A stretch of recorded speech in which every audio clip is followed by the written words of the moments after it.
My wife and the neighbor's husband were having an affair right under our noses, so I exposed them, cost them both their jobs, and now they're stuck dealing with the fallout while I sit back and enjoy the show. Shithead and Sarah have been like family to my wife and I for several years, practically ever since we moved in across the street from them.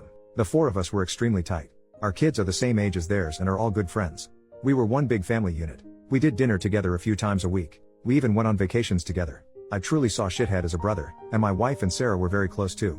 5 months ago, I was completely blindsided by the discovery of an affair between my wife and Shithead. My wife had left her email open on our computer, and I saw an email from her to her longtime therapist saying that Shithead would be joining her at an upcoming session again. What the heck? My mind started racing. Why in the world would Shithead be going to her therapy sessions without my knowledge? I did a search and found some other emails to and from the therapist proving that Shithead had been going to sessions together with her for about 6 weeks.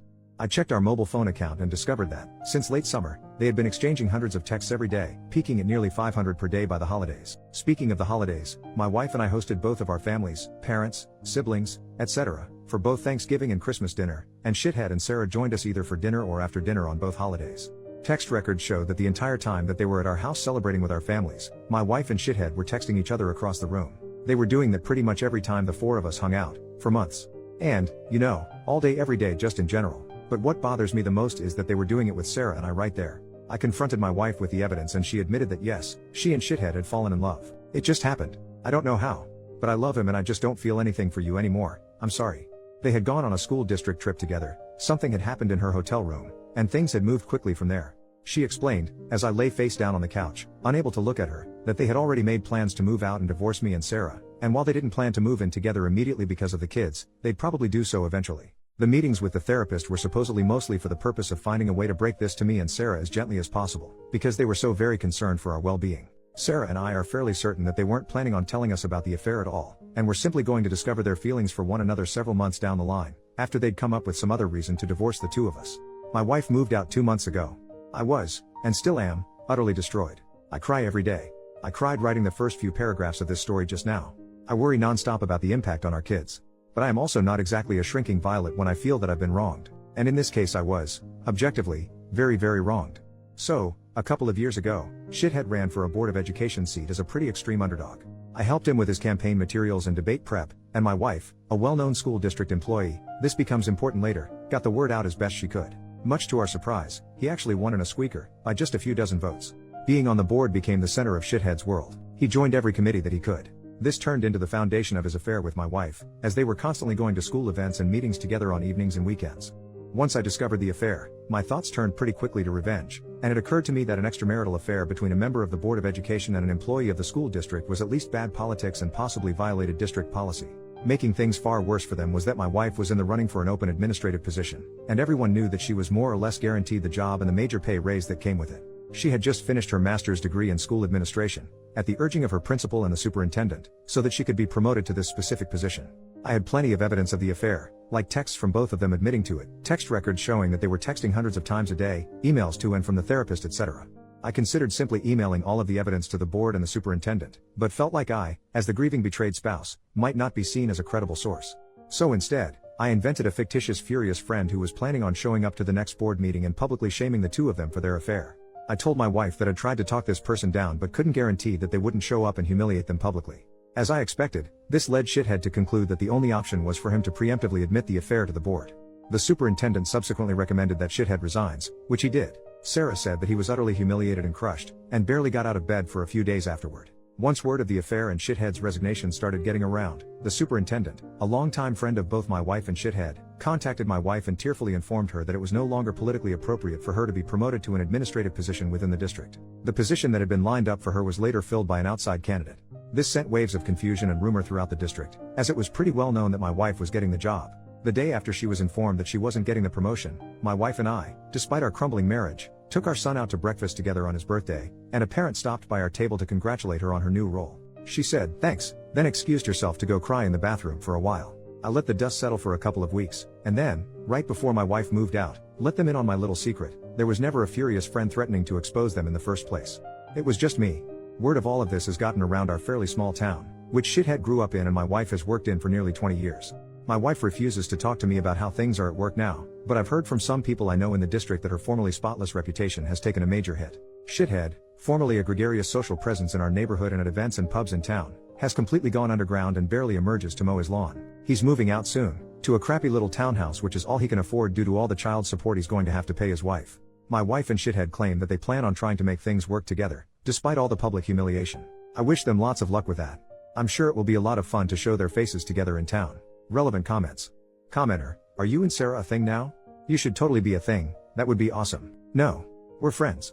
We've been incredibly important to each other since this all started and have certainly gotten a lot closer, but not in the way everyone's thinking. This would all be so much harder to deal with if I didn't have her to lean on, and she says she feels the same way about me. We're going through basically the exact same situation with the same players, after all. Shithead hasn't moved out yet. Once he does, we plan to go back to getting the kids together more often like they used to. It'll never be the same, of course. She already does come over with the kids from time to time, but it's just tough with Shithead's constant presence across the street. Commenter, didn't your revenge hurt both sets of kids? Not really. Shithead has a day job. The Board of Education was his hobby and his passion, but this didn't affect his income at all. And my wife has been assured that if she wants to pursue an administrative position with another district, she'll have glowing letters of recommendation from her superintendent and principal. It'll mean giving up a lot of work relationships in the process, but given the hit her reputation has taken, I'm guessing she makes that jump sooner rather than later. In the meantime, not moving to an administrative job means that she still has summers off with the kids. Commenter, why didn't you notice all of the texting your wife was doing? Well, I did. It was really starting to piss me off. It was excessive. She has a big social circle and does tend to text a lot anyway, but it was really getting over the top, to the point where she was completely ignoring me and the kids. At one point in November I asked her to agree to a no phones at the dinner table rule, which she agreed to reluctantly but then would pout through dinner, and eventually she just started using her phone during dinner again. All that said, I was blind. Not only was the texting getting weird, but her relationship with Shithead was starting to make me uncomfortable. Sarah noticed it too and agreed. We confronted them a couple of times about it directly and they both swore up and down that it was just school stuff that they were talking about. There was nothing else going on. And for whatever reason, we believe them, probably because the mind tends to refuse to see things that it doesn't want to see. Update 3 years later, I've been getting a surprising number of requests to post an update to this story. Where to start? It's been a bizarre few years, especially with COVID thrown in the mix, which I somehow still have never caught, despite my kids getting it twice each. Thankfully just mild cases. Well, at the time that I posted the original story, I was obviously a wreck. Things actually got significantly darker for a while after that. My ex decided to start bringing Shithead around our kids just a few months after she moved out, which was really hard for me to deal with. I'd never really dealt with serious depression before, but things got bad enough that my doctor more or less forced me to start on an antidepressant because I admitted to him that I was thinking about taking my life pretty frequently. I think this is where I should mention, trigger warning for the rest of this paragraph, I had a very specific plan and everything I needed to do it. The one thing that gave me any kind of relief was telling myself that if life got any more unbearable, I had a way out. So yeah, stuff got bad, but I'm still here, and thankfully I don't think about that option anymore. I reluctantly decided to dip my toe into the online dating world, and after a number of short-term things that didn't pan out, I actually connected with someone, much to my surprise. We'll have been together for 2 years next month. She's absolutely amazing. We don't live together, and for the time being we're both good with seeing each other a few times a week. Would I love to see her more? Yep. Am I ready to live with someone again and go all Brady Bunch with our respective kids? I'm not sure. For the time being, we have a lot of fun together, and that's more than good enough for me. As far as things stand with my ex and Shithead, they're still together, but there seems to be trouble in paradise because my kids report that they almost never see him anymore. My kids don't like him at all and they just avoid him when he's around, according to my older one. When all of this started, she had seemed confident that they'd be living together pretty soon, but they still don't, and as far as I know there are no plans in the works for that. They did buy a boat together, which I find hilarious for some reason.